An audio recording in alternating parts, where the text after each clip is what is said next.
नशिबात तुझ्या लिंबू आणि मिरच्या. अरे चांगल्या, आता तू गावकर म्हटल्यानंतर तू नारळ आणल्यावरती सोबत सांबाराला लिंबा मिरच्या नको काय?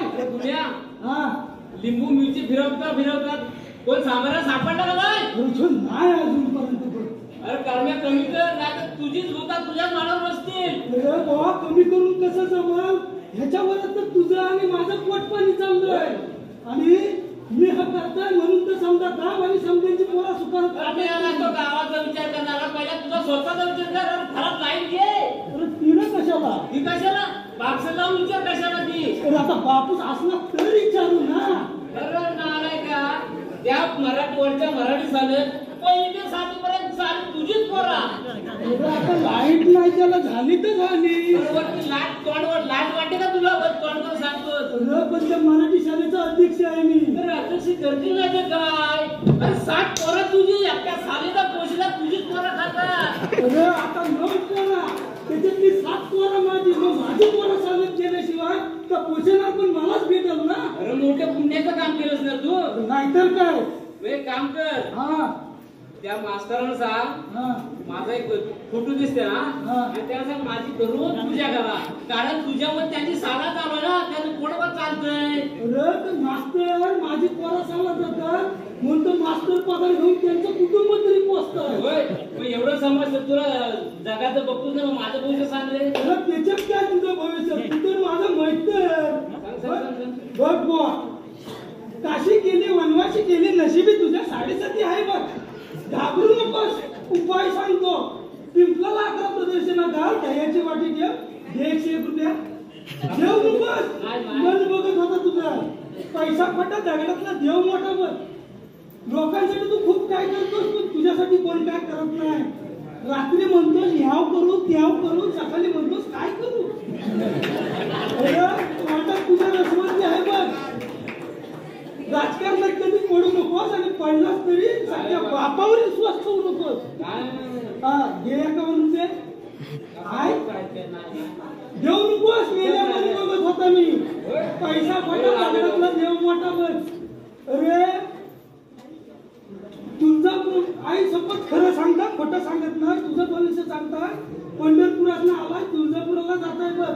दे 21 रुपये तुझ्या नावावर तेल वाटा. अरे मी आला भविष्य सांगणार. माझं भविष्य सांगतोस तू. अरे मग मी बघत आहे. काम कर म्हणजे रविवार आहे मग कोण सापडला का ना उद्यासाठी? अरे परवाच्याला मला तर वरच्या वडाखालच्या गोळींचा फरलापूर मला भेटतोय. त्याच्या घरचं नळ आहे त्याच्याकडनं हे काल कोंबड्याची बरोबर लक्षात ठेव. उद्या मला गावठी कोंबड्याचा रस्सा भेटलाच पाहिजे. नाहीतर बघ गावाच्या गावकऱ्यांनी सांगताय. मी बघत आहे सगळी सुद्धा माझ्याकडे. गावकर काय करतो मी वरच्या गावात जाय. हे तू पण लांब कुठे जाऊ नको. मी इथं जाय. मला फोन कर बघ माझ्या पाठीवर खाल्लं मग तू माझं नाव आहे. खाऊ कसं मी हा पण जो काय कधी येतो नि कधी नाही. माझं अर्ध काम राहिलं. हो गुन्हेगार. अरे पोरा ये काय तू परवा मला आवाज मारत होतास. हो परवा आपण भेटलो मी सांगितलं ना माझ्या काय तर बघितलं का नाही. सगळं हा काय तुझंच बघताय मी. बस तू बस ना. आता मी सगळं बघितलं तर मी मगाशी सगळं बघितलंय. तुझी नळ तुझ्या घरातच आहे. पाठच्या वाडाच्या झाडाला बांधलेली आहे बघ. त्याला जालीम उपाय करायला करायचं तर करा तात्यानो. पण जर काय कराल ना तर जालीम करा. हो माझ्या बायका पोरांना ना घर सुख ना शांती लागली. तू घाबरू नको. तो बघता हा सगळं मी आहे ना. म्हणून तात्यानो तुमच्याकडे येत आहे ना. मी सांगता त्या वस्तू त्या तुम्हाला आजच्या सांच्यालाच घेऊन ये. तुम्हाला काय लागेल ना तर येईन मी. पण काय करायचं नीट करा. तू सांच्याला हे उलट्या पिसाचं कोंबड त्याच्यानंतर 5 अंडी 2 नारळ त्या पाण्यात काय आणि चटणीने हलत पण घेऊन ये सोबत. तुम्हाला संध्याकाळपर्यंत पोहोचू पण करा तो नीट करा. सगळं मी बांधून घेता फक्त आता जातोयस ना तेव्हा त्याला कशाला आता तू हा पुडकं घेऊन जा आणि तुझ्या पोरांच्या पाण्यातनं जेवताना देस आणि अंगावरनं काढ आणि हुमिरट्याच्या बाहेर फेकून देस आणि 2 दिवसांनी मला भेटायला ये आणि सोबत हा पण घेऊन जा. तर मला कशाला तुझ्याकडे ठेव. जा मग मी जा तू संध्याकाळी तेवढं तो कोंबडं तेवढं आठवणून घेऊन ये. ठीक आहे. हा पण काय करा ना तर नीट करावं. तू घाबरू नको मी हाय म्हणून ते सांच्याचं व्यवस्था केली. आता त्या पाण्याला शोधून येता पहिला नाही तर मला माझा काय खरं नाही. चला मला पण जाऊ दे. प्रवेश दुसरा अजय कदमांचे घर आणि त्यांची पत्नी. आमच्या घरात काय झालंय त्या देवालाच माहिती. नुसती साडेसाती लागली ना पैशात धडलेस ना पोराबाला. हा पप्पूचा बापूस पण कुठल्या गुन्ह्या भक्ताकडे गेलाय तर अजून आलाय नाही.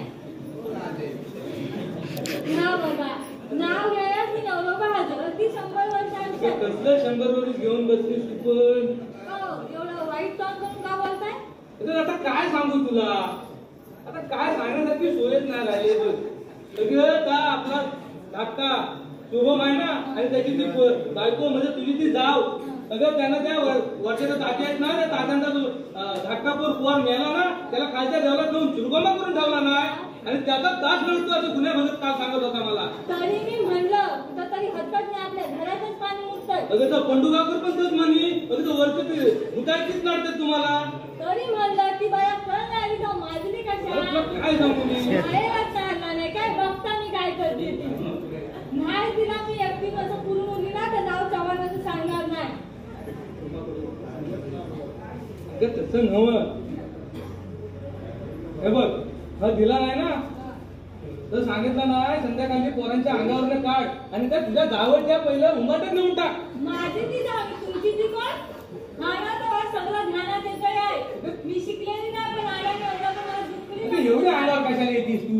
ना तुमचा भाव आणि भावजा आहे ना ती सगळी तारखानी करत आहे. माझ्या पोराबाळांच्या जीवावर उठतीच आहे. अगं पण एवढी चिडू नकोस ना तू. चिडून आलं का तुमच्या आरती करू.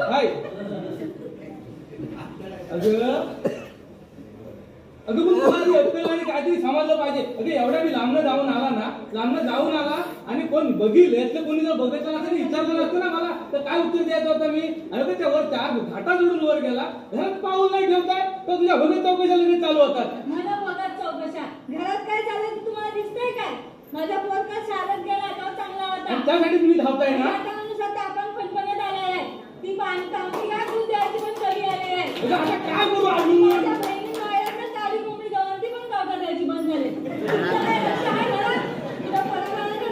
आता काय याच्यापेक्षा करू. अगं मग चांगलं आहे ना आपल्याला 2 पोरं आहेत अजून 3रं वर. अगं तसं अगं पण मला सांग आपण मनमजुरी करून पोरांना पोचता आहे ना अशी सोडलेली आहे. मग बघायला लागतं. आता काय करताय. शोधायला लागतं. त्याच तुम्ही मला देवाण म्हणून सुरासाठी पोरा दिला नाही पण याला तुमच्या भावकीच्या लोकांना बसवत नाही. अरे त्यांनी काय केलं माझ्या पोराच्या नावावर तुम्ही ही बघ ही पुढे गेला नाही त्याला सांगितलं नाही पोरांच्या कपालावर लाव आणि त्यांच्या तुवाईत पाण्यात पण टाक आणि त्या तुझ्या जावं फुकून टाक बाहेर तिकडे धर. ती तुमचा भाव आणि भावचा हे सगळं बाईंनीच माझी सगळी घेऊन आले काय. पण त्याचं काय आता आपण पांडुगावकर आहे ना त्याच्या घरात माझी बहीण गेली होती. कशाला बटन द्यायला फुला लावायला. तेव्हा पांडुगावकर तोच सांगत होता तर तुमचं सगळं तिचं कारस्थान दिसतंय तिथीच सगळी आपल्याला भूतान भावाला मला तुमचं झोमलं. मी बोलतो का माझ्यावरच मला तुला काय करायचं ना तिच्या दारात जाऊन काय करायचं ते काय करायचं तर मी पण बघतो.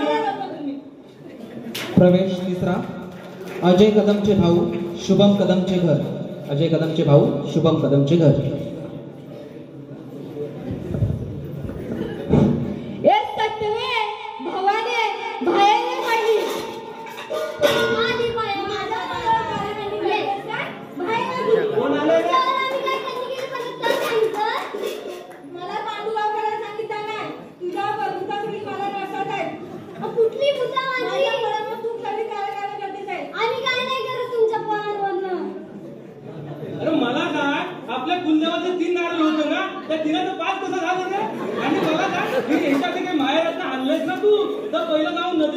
तुम्हाला दोघांना पण भाऊ टाकेन मी.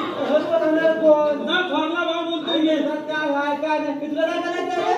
तू सगळी तू मला सांगू नको तुझी इज्जत नसली खाल्ली मी. हा का खाल्लं तर आंब्याचे पैसे खातो तर आंब्याचे पैसे तुला विचारलं तू तर खायचं कोण? वाटलं खायला की नाही वाटलं कोण टाकीन? काय करणार आहे तू माझं? अरे काय करायचं ते कर चल. ए तू काय करायचं? तुला काय करायचं ना? तू ग्रामपंचायत आहे. प्रवेश 14 कुशुवडे ग्रामपंचायत सभा. प्रवेश 14 कुशुवडे ग्रामपंचायत सभा.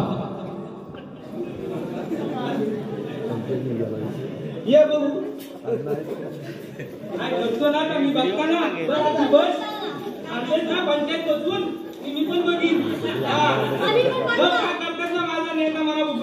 बसलेत ना ऐक जरा मी पण बघता. बंधू आणि भगिनींनो, मौजा कुशुवडे ग्रामपंचायतीच्या वतीनं कंटामुक्ती सर्वसाधारण 8वी बैठक या ठिकाणी आयोजित करण्यात आलेली आहे. तर या बैठकीचे अध्यक्ष माननीय अमोलजी जाधव यांच्या अध्यक्षतेखाली संपन्न होणार आहे. तरी या कुशुवडे गावचे ग्रामस्थ अजय कदम आणि त्यांचे धाकटे बंधू शुभम कदम यांनी आज हा दोघा भावांमध्ये झालेला वादविवादाचा तक्रार अर्ज सादर केलेला आहे. तरी मी अध्यक्ष महोदयांना विनंती करतो हा अर्ज घ्यावा आणि या दोन्ही कुटुंबांना योग्य तो निर्णय द्यावा अशी मी विनंती करतो. आपण अर्जाचं वाचन करावं, पुढील कारवाई चालू करतो. सर्वप्रथम अर्ज वाचण्यापूर्वी मी सूचना करतो. दोघांनाही काही वाद घालायचे नाही किंवा भांडायचे देखील नाही. आम्ही भांडायला आलेलो. तक्रार अर्ज वाचून झाला की दोघांचंही म्हणणं मांडण्याची संधी दिली जाईल. अर्ज वाचतो. अध्यक्ष महोदय ग्रामपंचायत कुशुवडे, स्नेह नमस्कार. विषय माझ्या घरी बेकायदेशीरपणे येऊन आम्हाला जीवे मारण्याची धमकी देणारा पती पत्नीवर कायदेशीर कार्यवाही करण्याबाबत माननीय महोदय मी श्री शुभम गोविंद कदम आपणास असे निदर्शनात आणून देतो की माझा मोठा भाऊ अजय कदम आणि त्याची पत्नी सौ लतिका अजय कदम यांनी माझ्या घरी बेकायदेशीरपणे घुसून मला व माझ्या पत्नीसह कुटुंबाला दिली आहे. तरी आपण त्यांना जाब विचारून सदर इस्मावर कडक कायदेशीर कारवाई करून माझ्या कुटुंबाला न्याय द्यावा ही विनंती. आपला ग्रामस्थ शुभम. बरोबर आहे. अजय तुझा लहान भाऊ यांनी जे आरोप तुझ्यावर केले ते तुला मान्य आहे का?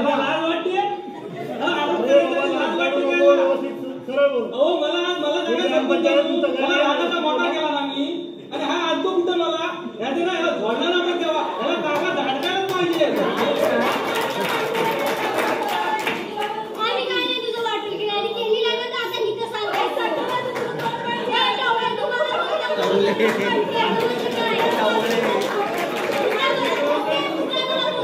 अरे शांत बसा, ही ग्रामसभा आहे. एकेकान बोला. हो अध्यक्ष साहेबांनो, तुम्ही शांत बसा म्हणताय ना. या दोघांनी काय वाटवलं केलं ना माहिती त्या विचार पहिलं. शुभम तू याचं काय वाकडे केलेस? हो साहेब काय आहे हो, मी आणि माझी बायको आम्ही दोघं मोल मधून पोटमध्ये भागवतो त्याला बघत नाही आमच्याकडे. म्हणजे करून सरून आम्हीच खोटे करून सरून आम्हीच खोटं पाडा. मला तुमचं ना दोघांना पहिलं सोलापुरातच पोचवीन मी.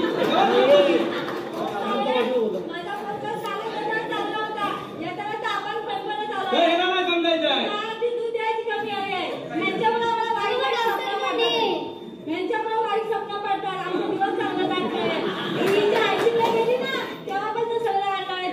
मी माझ्या ऐकलं माझ्या बहिणीला पाहुणं बघायला येणार होतं म्हणून गेले होते. काय म्हणते बहिणीला मला पाहुणं बघायला खरंच सांगते. आईशीने 4-5 नारळ कशाला आणलं? अगं तुला बरं मी आणलेलं नारळ दिसताय, तुला बरं फुटलेल्या डोळ्याने दिसताय. एकेकान बोलायचा नित्य घेता ना ऐका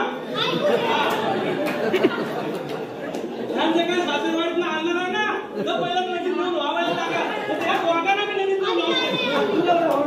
तू पण सांगणार मला तो पोलीस चौकीत करणार ना. तुला घडी पडायला लागली मला लावतो कोणाला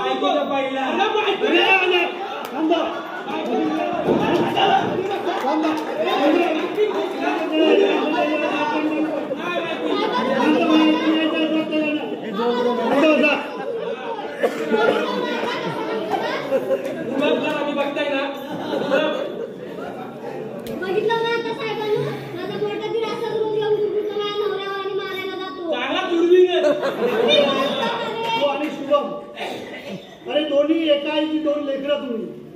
अगदी लहानापासून मोठी होईपर्यंत आमच्या नजरेत एकच वाढलात आणि लग्नापूर्वी एक दुसऱ्याच्या जीवाला जीव देत होतं. पण लग्न झाल्यानंतर काय झाले काय कळत नाही.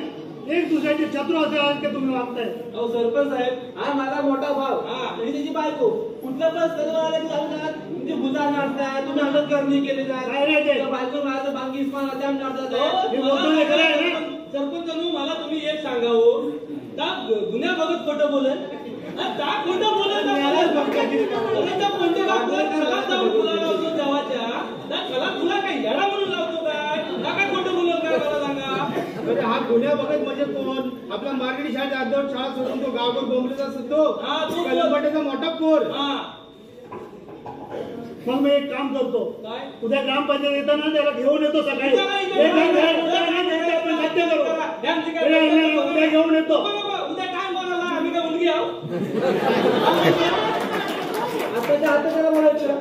उद्या घेऊन येतो.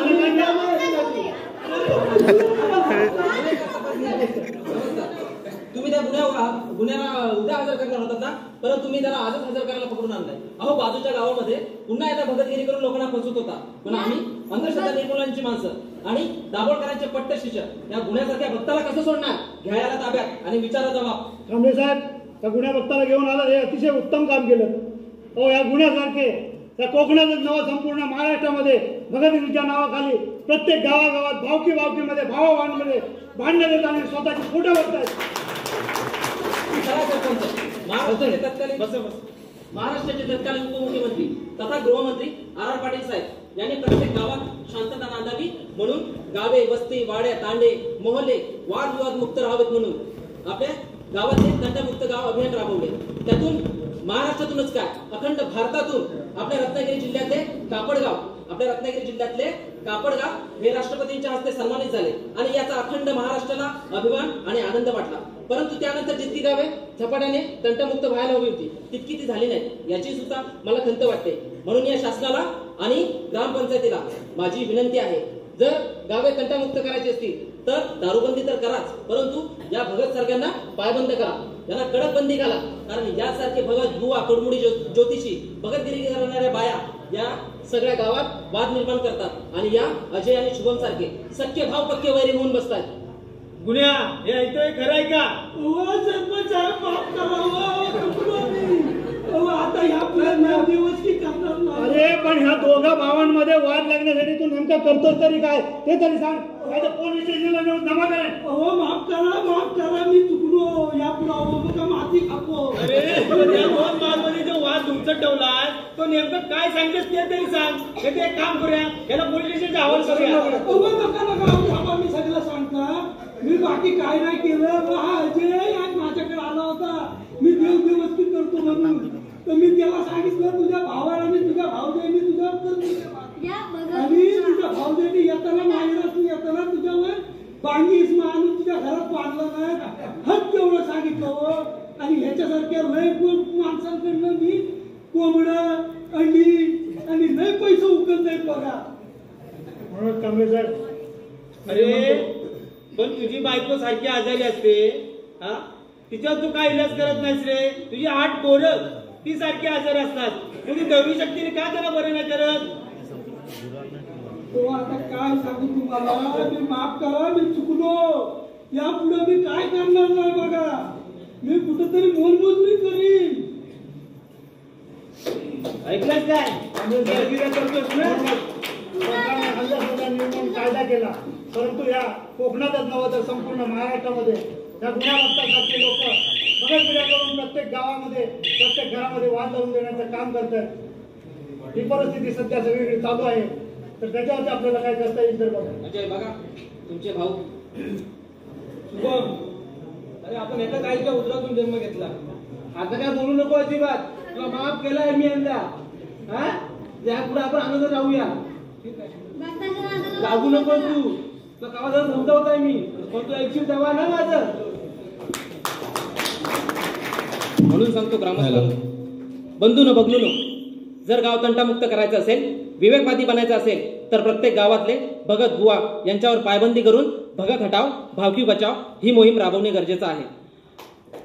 गावातले अजूनही प्रत्येक गावागावात जाती धर्मात अंधश्रद्धा जोपासली जाते आणि त्याचं लाईव्ह उदाहरण म्हणजे आपल्याही लोकांमध्ये काही लोक असे आहेत जे अंधश्रद्धेच्या नावाखाली काळा धागा पायामध्ये बांधतात, गळ्यामध्ये काळा धागा बांधतात. मला खंत वाटते की शिव फुले शाहू आंबेडकर यांच्या महाराष्ट्रात अंधश्रद्धेवर बोलणारे डॉक्टर नरेंद्र दाभोळकर, पानसरे, कलबुर्गी, गौरी लंकेश यांसारख्या विचारवंतांना मारलं जातं, त्यांचा गळा दाबला जातो. म्हणून मला जाता जाता सांगावं वाटतं की भगत हटाव भावकी बचाव, भगत हटाव भावकी बचाव. जय भीम.